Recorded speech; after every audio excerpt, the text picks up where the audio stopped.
Vamos a la palabra de Dios, a la Escritura, en el Evangelio de Juan, capítulo 20, versículos del 1 al 18. Y como siempre, vamos a leer la palabra inspirada por Dios y seguidamente oramos para que nuestros corazones estén dispuestos a recibir su verdad.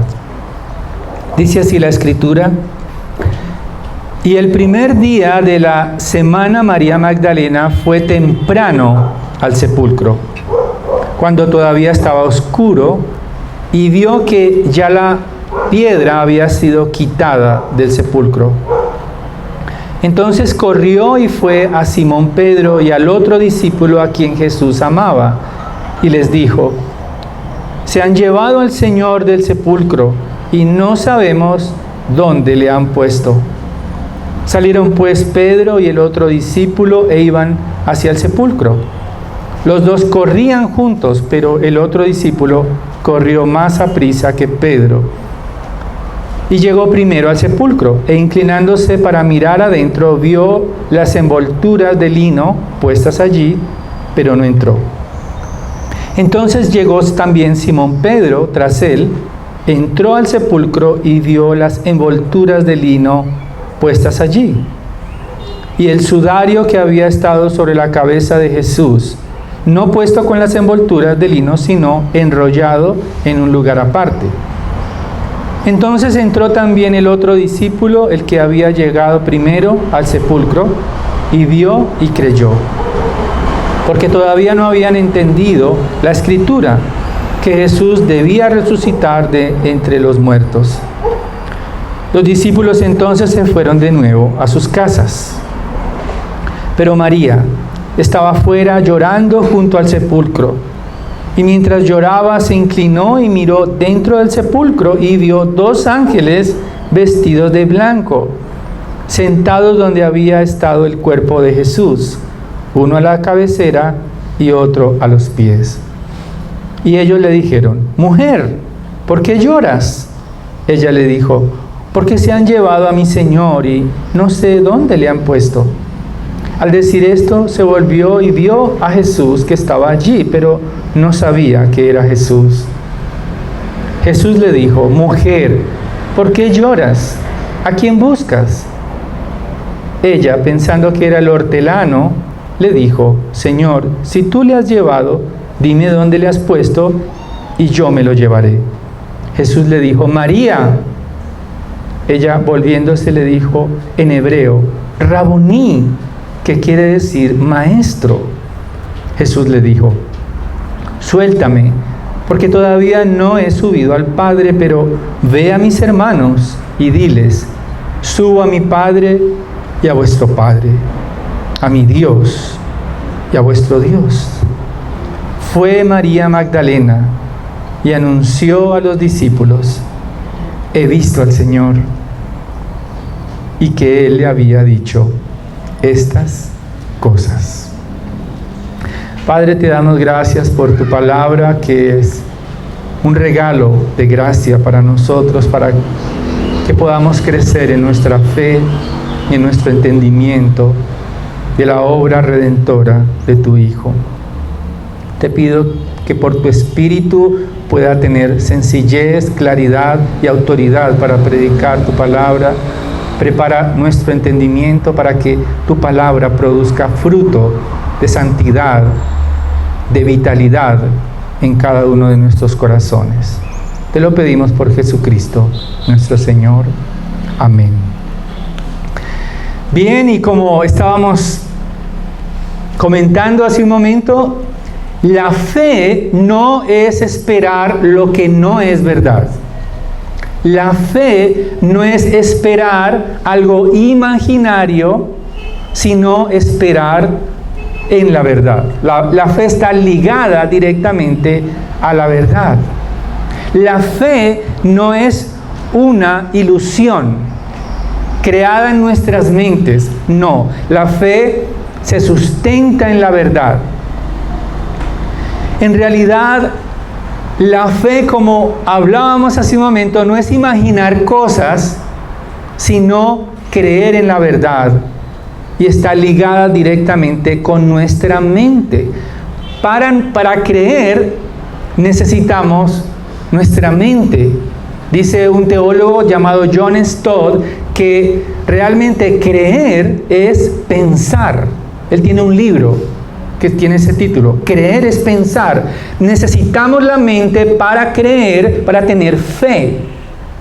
Necesitamos la evidencia, necesitamos la lógica, necesitamos entender qué fue lo que Jesucristo hizo por nosotros para creer. No es como en estos tiempos se enseña que la fe es ciega y que la fe simplemente es una emoción ciega de creer cosas imaginarias. No. La fe está ligada directamente a la verdad y a la confianza en la Escritura, la palabra de Dios. La seguridad de nuestra fe descansa en hechos ciertos, tan ciertos como cuando respiramos. Nuestra fe concuerda con la razón, con nuestro intelecto. Y el primer testigo de Dios que dice en Romanos capítulo 1 es la creación. La creación misma habla del Creador y va a ser el testigo número 1 que Dios va a presentar contra el juicio contra esta humanidad. Porque la creación misma habla del Creador. Es tan compleja la creación, tan perfecta, que si solamente nos alejáramos, si la tierra se aleja del sol, entonces nos congelamos. Pero si se acerca más al sol, nos quemamos. Es tan delicado este ecosistema y ante nuestros ojos y también ante lo que no vemos, las que son madres aquí y nosotros que fuimos hijos, nuestros huesos se construyeron en el vientre de una manera armoniosa y perfecta, porque Dios nos dio vida. Entonces, la creación y nosotros creados a la imagen de Dios, damos testimonio de la verdad absoluta del Creador. Sin embargo, el problema es en nuestro corazón. Tenemos un problema profundo en nosotros, porque a pesar de que tenemos la verdad ante nuestros ojos, tenemos la realidad ante nuestros ojos, ¿qué pasa? Nuestros corazones no están dispuestos a creer. No estamos preparados para creer. ¿Por qué? Porque necesitamos que sea Dios quien abra nuestro entendimiento por su gracia para poder contemplarlo a Él, para poder adorarlo a Él y ser conscientes, ser sensibles de la majestad de su gloria. Y ese es el mensaje en esta mañana a través del texto que acabamos de leer. Creer que Jesús es el Hijo de Dios y que resucitó de entre los muertos solo es posible por la gracia de Dios. Creer que Jesucristo es el Hijo de Dios y que resucitó de entre los muertos solamente es posible por la gracia de Dios. Entonces, hay dos razones fundamentales en el texto por las cuales voy a sustentar este argumento. El texto va a hablar, y la primera es de los versículos 1 al 10, que estamos limitados para creer, en primer lugar. Estamos limitados para creer de los versículos 1 al 10. Pero en segundo lugar hay una segunda razón por la cual nosotros necesitamos la gracia de Dios para creer. Y es que solo podemos creer por la gracia de Dios. Solo podemos creer por la gracia de Dios. Entonces, vamos al primer punto. Estamos limitados para creer, y eso no lo muestran el texto, en los versículos 1 al 10. Ahora, El versículo 1, volvamos allí en Juan capítulo 20, versículo 1, dice: y el primer día de la semana María Magdalena fue temprano al sepulcro. Ella madrugó ese primer día de la semana, es decir, el primer día de la semana es un domingo, porque en el calendario judío, ¿cuál era el último día de la semana? El sábado. Y por eso es que nosotros ahora celebramos el domingo como el día del Señor. Más adelante en Apocalipsis, cuando Juan describe al ver al Señor Jesucristo resucitado en gloria, él dice que lo vio cuando el día del Señor, es decir, también un domingo. Ella madrugó, ella dice que María Magdalena, ahora recordemos que María Magdalena, de ella habían salido 7 demonios, había sido liberada por el Señor. Pero también María Magdalena fue testigo presencial, directo, de la muerte del Señor.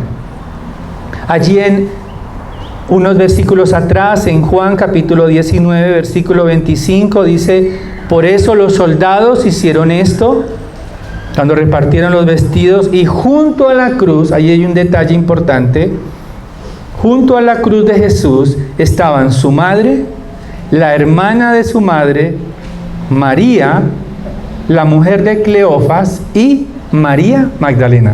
O sea que María Magdalena vio el cuerpo sangriento del Señor. Ella fue testigo de la crueldad con la cual fue tratado el Señor en la cruz. Es decir, que ella también fue testigo de su muerte.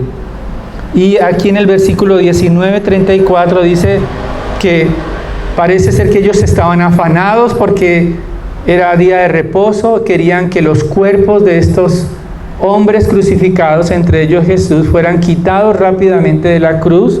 Entonces dice que los judíos, en el versículo 31 dice: los judíos entonces, como era el día de preparación para la Pascua, a fin de que los cuerpos no se quedaran en la cruz el día de reposo, ¿qué hicieron? Pidieron a Pilato que les quebraran las piernas y se los llevaran.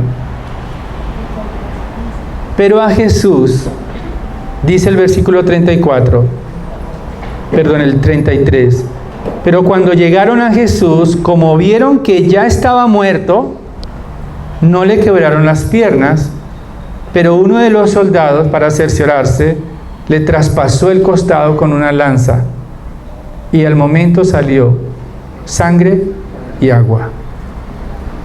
María Magdalena, lo último que vio de Jesús, entendamos qué está pasando allí. María Magdalena está temprano buscando ¿qué? Un cadáver, un muerto. La última escena que vio fue traspasar a Jesús. Ella vio su cuerpo rodar agua y sangre. Ella vio cuando lo quitaron de la cruz, lo envolvieron rápidamente. Nicodemo trae algunas especias y lo meten a la tumba rápido, el cuerpo del Señor. Pero ella llega entonces en esa mañana también como a terminar el trabajo. Muy temprano, dice, pero encuentra que la piedra ya había sido quitada del sepulcro. Probablemente había varias mujeres con ella, pero Juan está enfocado únicamente en María. Él está enfocado en la actitud de María. Estas mujeres estuvieron allí al pie de la cruz, pero podemos pensar, bueno, pero ¿por qué al ver la tumba vacía ya no creyó que Jesús había resucitado? ¿Por qué? Porque ella estaba acongojada. Su mente y su corazón estaban totalmente dispuestas a ver ¿qué? A Jesús muerto. No le cabía en la cabeza aún nosotros. Es decir, es algo sorprendente. Podemos decir, no, pero debió haber creído. No. En su humanidad, ella pensaba ir a encontrar a Jesús en la tumba y quizás pedirle a alguien que le abriera para terminar como de cubrirlo con especias. Su devoción era sincera, pero lo último que ella imaginaba era a Jesús resucitado. No fue lo primero que imaginó. No imaginaban que la tumba estuviera vacía. ¿Por qué? Porque ella estaba limitada para creer. A pesar de que el Señor Jesucristo les había dicho una y otra vez: yo resucitaré, es necesario que el Hijo del Hombre padezca, es necesario que yo vaya a la cruz para enviarles el consuelo de Dios, el Espíritu Santo. O sea, inclusive la misma palabra de Dios estaba anticipando la resurrección del Señor Jesucristo. Los profetas habían hablado de la resurrección. Ahora, podíamos pensar, bueno, seguramente es porque María Magdalena estaba tan acongojada, tan triste, que no pudo creer lo que tenía ante sus ojos. Pero tampoco los discípulos estaban preparados para creer. Ella inmediatamente ve la tumba vacía, se va donde Pedro a avisarles. ¿Y qué les dice? Dice el versículo 2, les dijo: se han llevado al Señor del sepulcro y no sabemos dónde le han puesto. Ella les dio la noticia: secuestraron el cuerpo de Jesús. O sea, como si fuera el primer secuestro de un muerto hace 20 siglos. Para ella era totalmente nuevo ver la tumba vacía. Era inesperado esa situación.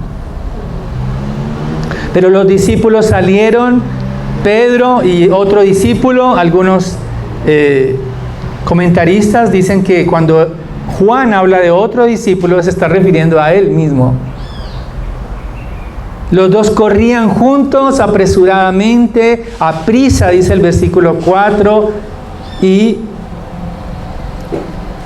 el otro discípulo llegó primero, pero Pedro, como era bien de una personalidad mucho más extrovertida, ¿qué hace Pedro? Llegó y se inclinó para mirar, pero Pedro entró al sepulcro. Juan parece que era más discreto, pero Pedro entró al sepulcro. ¿Y qué encontró adentro? Dice que encontró las envolturas de lino puestas allí, y también encontró el sudario que estaba sobre la cabeza de Jesús, no puesto con las envolturas de lino, sino enrollado en un lugar aparte. Ahora, ustedes dirán, bueno, ¿y esos detalles qué tienen que ver con la historia, con el texto? Y son muy importantes, porque Juan describe detalles que para cualquier persona debería creer que Jesucristo resucitó. ¿Por qué? Pongamos atención.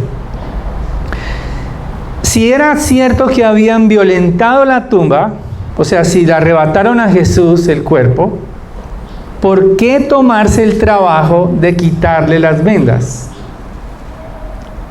Es decir, si alguien va a arrebatar un cadáver, ¿por qué lo va a desenvolver si es más, digamos, más manejable con las vendas? ¿Sí?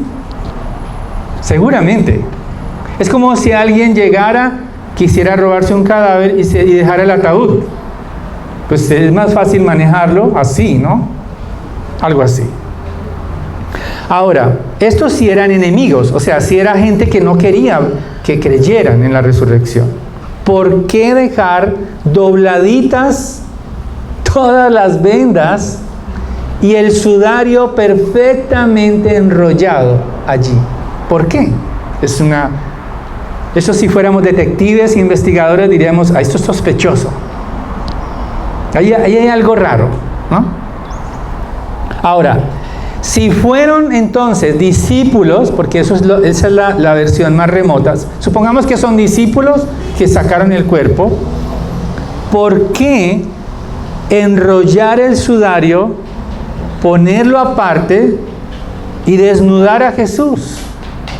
Sabiendo que para los judíos eso era casi como una violación de sus costumbres judías. ¿Sí? ¿Están entendiendo? Es decir, que necesitamos la razón, y parece ser que Pedro dice, el versículo 8, entonces entró también el otro discípulo, el que había llegado primero al sepulcro, y vio y creyó. Ahora, ese creyó, hay dos posturas. La primera es que creyó que Jesucristo había resucitado. Es una opción. Sin embargo, creo que me inclino a la segunda opción, a la segunda postura, y es que él le creyó a María que el cuerpo había sido robado. ¿Por qué? Porque dice el versículo 9, porque todavía no habían entendido la Escritura, que Jesús debía resucitar de entre los muertos. Yo pienso que si hubiera creído Juan, él no se hubiera ido para su casa común y corriente. El versículo 10 nos dice que los discípulos se fueron a sus casas, tranquilos. Ahora, es interesante porque a pesar de tener la evidencia ante sus ojos, la tumba está vacía, las envolturas allí, y el sudario enrollado aparte, pareciera que era suficiente para creer que Jesús resucitó. Pero aún así, ella no creyó. Ella no creyó, como decíamos, estaba envuelta en llanto. Pero los discípulos se fueron para su casa rápidamente, porque recuerden que habían crucificado a su maestro. ¿Y quiénes seguían? Ellos, en la lista. Y se escondieron. Rápidamente fueron para su casa. No habían creído en la resurrección. Nosotros también estamos limitados para creer.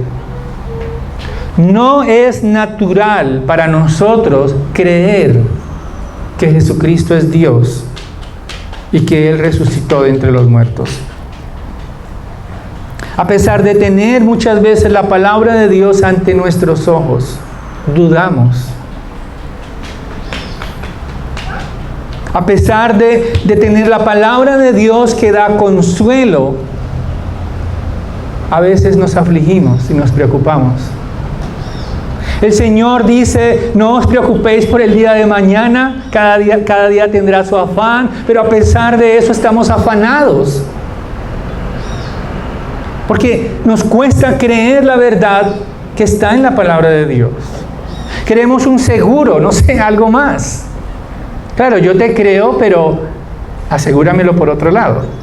Que yo pueda ver así tangible el seguro. No somos diferentes a los apóstoles ni a María Magdalena. Porque también tenemos, dice el apóstol Pedro, que tenemos la palabra profética más segura aquí en la Escritura, pero aún así estamos afanados, atribulados, desesperados a veces y acongojados en este mundo. Y lo peor de todo es que muchas veces nuestras oraciones están dirigidas a un Dios muerto. Repetimos tantas veces las mismas palabras como si le habláramos a una pared y no a un Dios vivo que ya escuchó.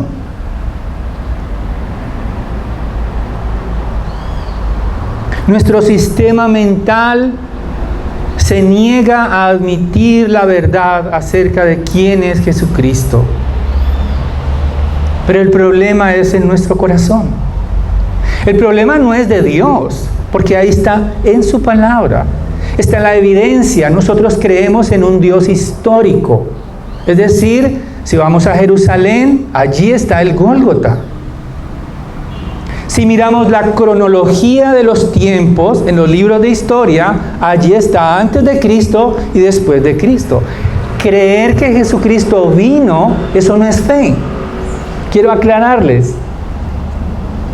Creer que Jesucristo vino no es fe porque eso es historia. No tenemos fe porque Bolívar vino. O sea, si creemos que Bolívar liberó a las naciones de América hace 200 años, ¿tenemos fe en Bolívar? ¿Alguien lo ha visto? ¿Para orar por él?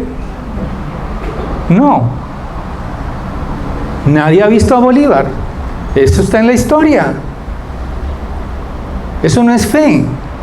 Pero creerle a Jesucristo, eso sí es fe. Sus palabras, su mensaje: yo soy la resurrección y la vida. El que cree en mí, aunque esté muerto, vivirá. Eso sí es la fe, porque es la fe. No es una fe histórica, sino es una fe que proviene de una fuente eterna. Lo que sí es cierto es que no estamos preparados para creer, estamos limitados para creer. Nuestros sentidos, por causa del pecado, están ciegos espiritualmente. El mundo está ciego espiritualmente. ¿Por qué? Porque no ama a su Creador, ni mucho menos adora a aquel que le dio la vida. Están ciegos y están buscando en los ídolos de este mundo una respuesta a la soledad de sus almas. Están buscando en esta tierra un aliciente de gozo y felicidad para alejarse de su Dios, a pesar de tener la evidencia en la Escritura del amor de Dios. Ahí está Génesis, capítulo 1, versículo 26. Fuimos creados a imagen y semejanza de Dios. Todo fue creado por medio de Él y para Él. Dice Hebreos capítulo 1. Pero estamos limitados para creer.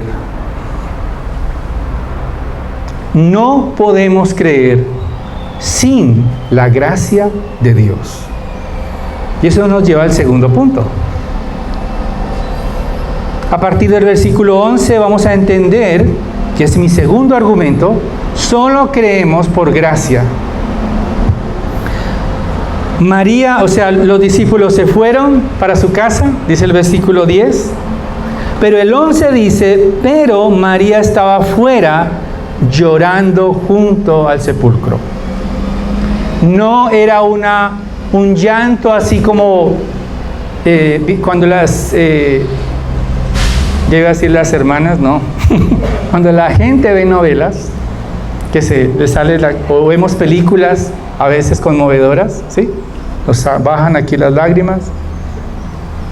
No, era un llanto, como un clamor de María. María amaba al Señor Jesucristo, estaba frustrada. Estaba desesperada porque el cuerpo de Jesús estuviera y lo quería encontrar. Ella estaba desesperada. Pero lo último que ella pensaba en su desespero era que Jesús había resucitado. Ese es el problema. Había devoción, había tristeza, estaba totalmente conmovida, pero no le pasaba por la cabeza ver a Jesús vivo. Y eso nos puede suceder a nosotros. Podemos estar tan emocionados, quizás conmovidos por la palabra de Dios, pero en realidad no estamos amando a Cristo resucitado. Estamos quizás adorando, como hace la religión tradicional, un crucifijo muerto. Podemos caer, aún los cristianos evangélicos, en un culto ya sin ídolos, pero en un Dios muerto. Y miren lo que pasa aquí, porque Juan está describiendo otro acontecimiento para ayudar a María, ayudarnos a entender que ella estaba totalmente ciega para ver la resurrección. Dice el versículo 12, y ella vio ¿a quiénes? A 2 ángeles vestidos de blanco, sentados donde había estado el cuerpo de Jesús, uno a la cabecera y otro a sus pies. Cualquiera que vea un ángel en una tumba, ¿qué creen que va a pensar? ¿Que son ángeles? ¿Qué dirían ustedes? ¿Hacemos una encuesta? ¿Un fantasma? Pero eran hombres, eran ángeles con apariencia humana. En los otros evangelios habla que eran jóvenes que estaban allí. Pero es muy interesante, ¿por qué? Porque si recordamos, imaginemos el lugar santísimo, donde estaba el tabernáculo, donde estaba el lugar, en el tabernáculo, el lugar santísimo, y en el templo también había un lugar santísimo. ¿Qué había en el lugar santísimo? Donde solamente los sacerdotes una vez al año podían entrar. ¿Estaba qué? El arca del pacto. Y encima, tapando el arca, había algo que se llamaba el propiciatorio. ¿Y saben qué adornaba el propiciatorio? 2 ángeles que unían sus alas. Es decir, que Juan nos está mostrando que ese propiciatorio donde se unían esas alas de los ángeles era donde estaba la presencia de Dios, que Dios abandonó ese lugar del propiciatorio para estar y revelarse al mundo. Que Dios, y miren la imagen, está el ángel de la derecha en la tumba, es como si fuera el propiciatorio, pero ya Jesús no está. Es decir, que Jesucristo, el Hijo de Dios, que es Dios con nosotros, ya está disponible para nosotros. Antes era algo reservado solamente para sacerdotes en días especiales, pero ahora Jesucristo, el Hijo de Dios, Dios con nosotros, está vivo. Maravilloso ese relato. Pero aún así, ella no cree aún.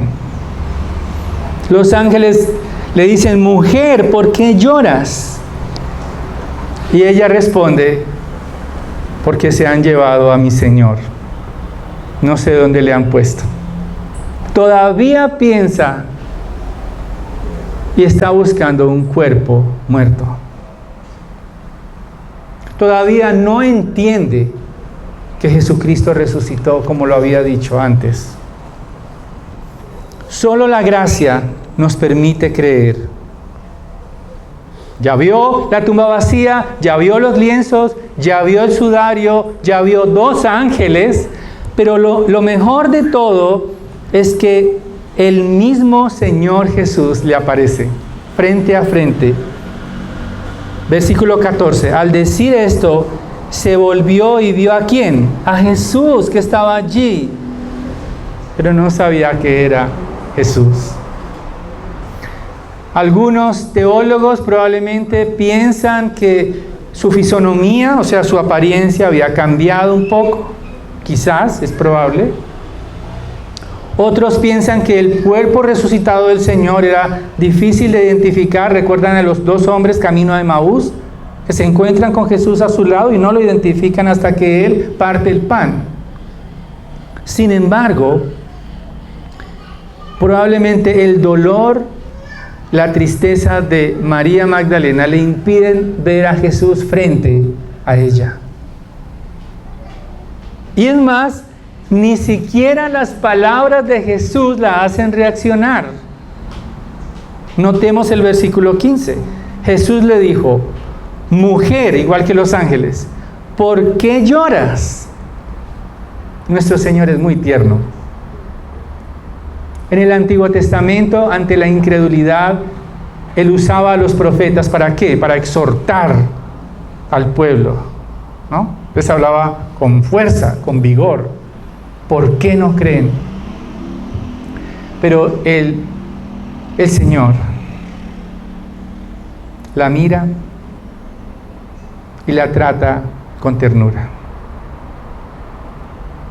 ¿Por qué lloras, mujer? ¿A quién buscas? Es como una pregunta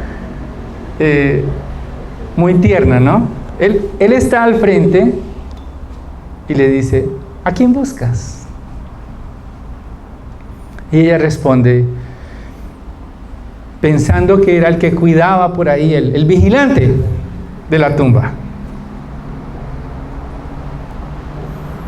Señor, si tú le has llevado, o sea, acusa a Jesús, si tú le has llevado, ¿dónde le has puesto? Y yo me lo llevaré. O sea, ella creía que tenía la fuerza suficiente para cargarlo.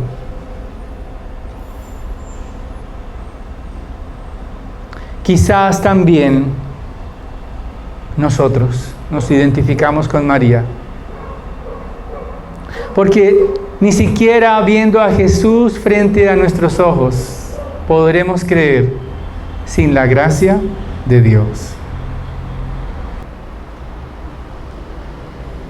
Actuamos de la misma manera, teniendo a Jesucristo al frente, teniendo la grandeza de Dios delante de su palabra. Muchas veces lo subestimamos, creyendo que es el hortelano, creyendo que es una especie de amuleto para mi vida, para que me conceda todo lo que yo quiero.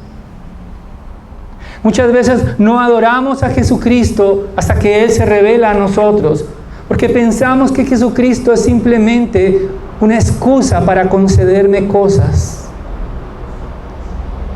No pensamos en Jesucristo como el Hijo de Dios, sino aquel que me puede hacer feliz en esta tierra, concederme mis pasiones, concederme mis intereses, concederme mis necesidades únicamente. Pero la historia no termina allí.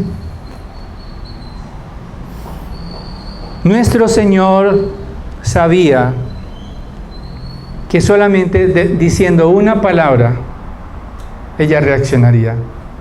¿Cuál fue esa palabra? Versículo 16. Jesús le dijo, María.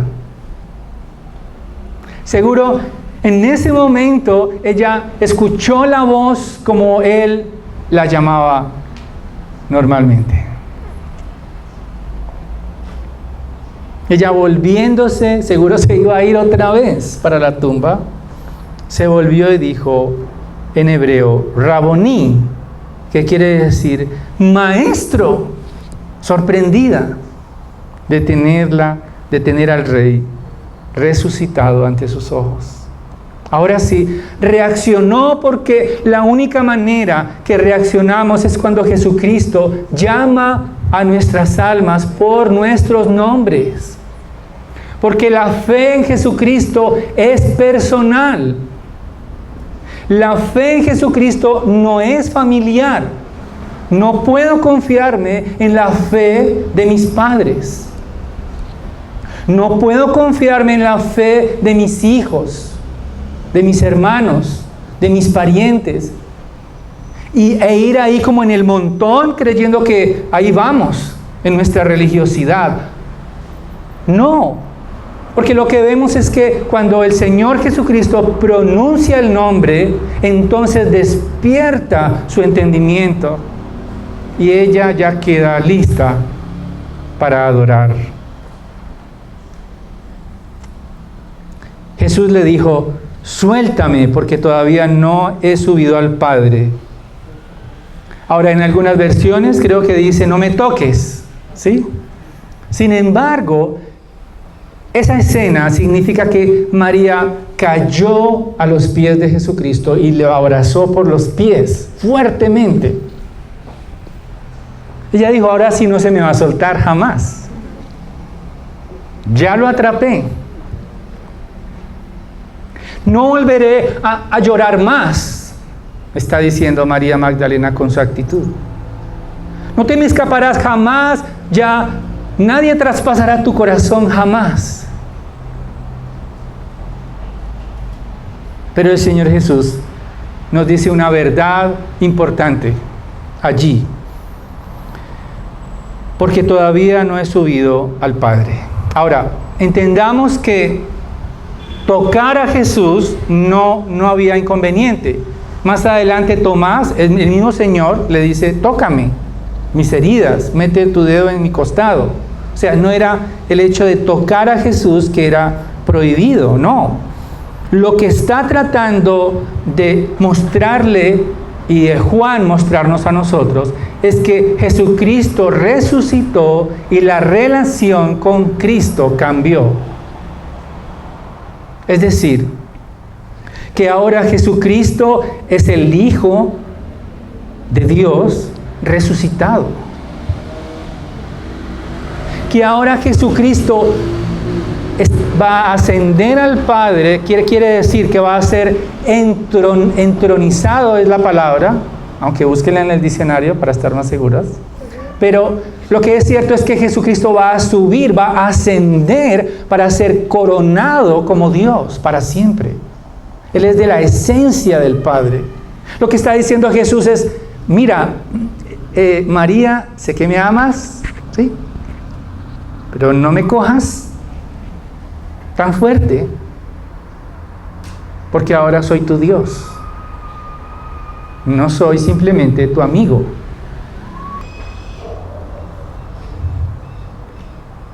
Y las palabras del Señor en el versículo 17 dice, diles a mis hermanos, diles a ellos, tú has sido escogida como la primera cristiana en la historia de la iglesia, una mujer, María Magdalena, una mujer vulnerable, una mujer sencilla, una mujer amorosa, una mujer que quizás no estaba registrada en las listas de aquellas mujeres conocidas. No era una mujer famosa, no era una mujer prestigiosa, todo lo contrario, habían salido 7 demonios de ella. Pero aún así, el Dios del universo, el Rey del cielo, la escoge en esa sencillez para proclamar una verdad gloriosa que solamente podemos disfrutar por Jesucristo resucitado. Dile a mis hermanos, subo a mi Padre y a vuestro Padre, a mi Dios y a vuestro Dios. Ahora, es importante también reconocer que nuestra relación con Dios es muy diferente a la relación de Cristo con Dios. Porque Jesucristo es de la misma esencia de Dios. Él es nuestro Padre, pero solamente por los méritos de Jesucristo. Nos acercamos a Él con confianza, pero también con reverencia.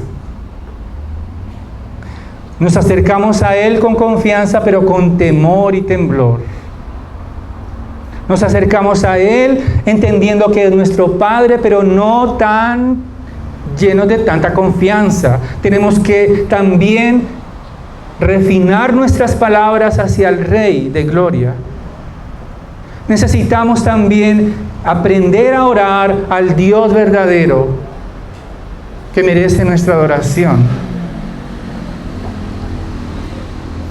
Y entonces María se convirtió en la primera cristiana de la historia. ¿Cómo lo sabemos? Versículo 18. Fue María Magdalena, ¿y qué hizo? Anunció a los discípulos, he visto al Señor, y que Él le había dicho estas cosas. Eso es un cristiano.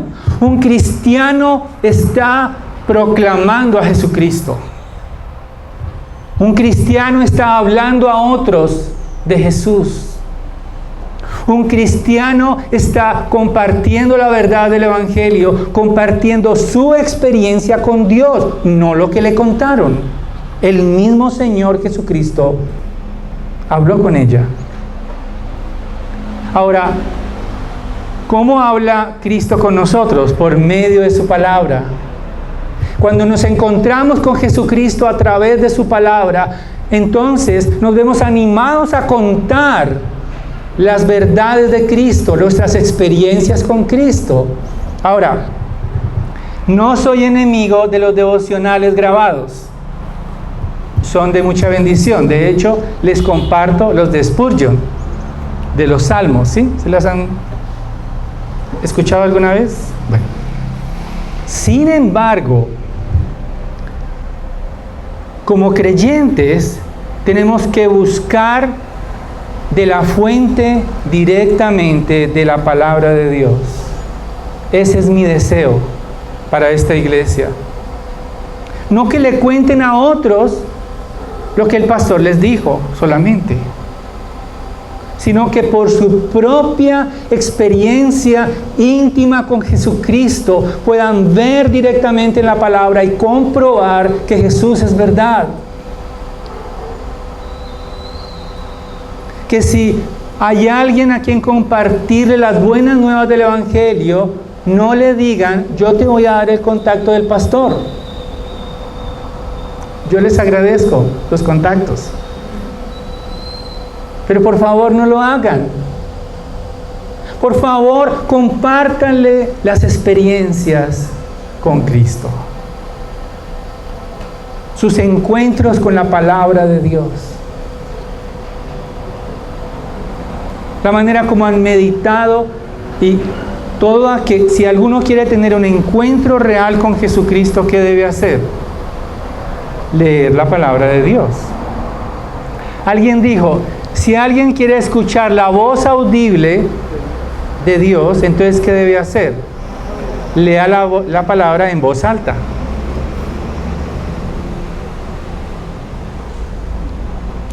Quiero terminar con una pregunta. ¿Qué te impide confiar en Jesucristo?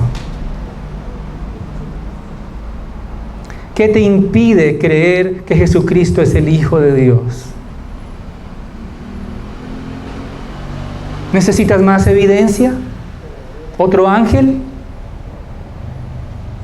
¿Necesitas que Dios te lleve quizás a una circunstancia más difícil, quizás, para verlo? ¿Esperas el último día en la tumba para decir: ahora sí me acuerdo de lo que escuché? ¿Y cómo voy a morir? Entonces ahora sí no quiero ir al infierno. No. Necesitas y necesito la gracia de Dios. Ya el testimonio ha sido dado. Ya Cristo ha sido anunciado. La palabra es segura. Ahora pídele que envíe su Santo Espíritu sobre tu vida para que seas sensible a Jesucristo resucitado y puedas ser un cristiano o una cristiana, no que anda contando cosas que le dijeron, sino de tu propia experiencia puedas compartir que Jesucristo es Dios, que te salvó, que tienes una relación íntima y perfecta con el Dios de los cielos y tienes gozo por la eternidad. Oremos. Padre, gracias porque reconocemos que también nosotros estamos limitados para creer, pero gracias por tu ternura para con nosotros, para creer.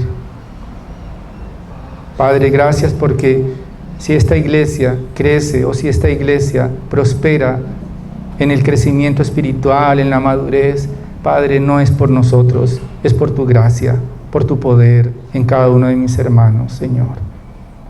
Ayúdame a entender, ayúdanos, Señor, a comprender que lo que está ante nuestros ojos es la gloria de tu nombre y que hemos creído que verdaderamente Cristo vive para siempre.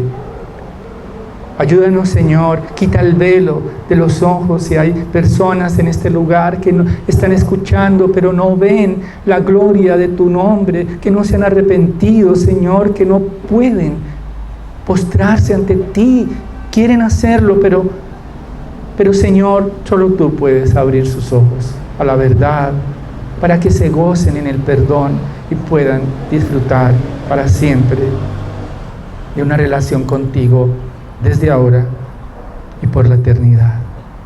Todo esto lo pedimos por los méritos de Jesucristo nuestro Señor.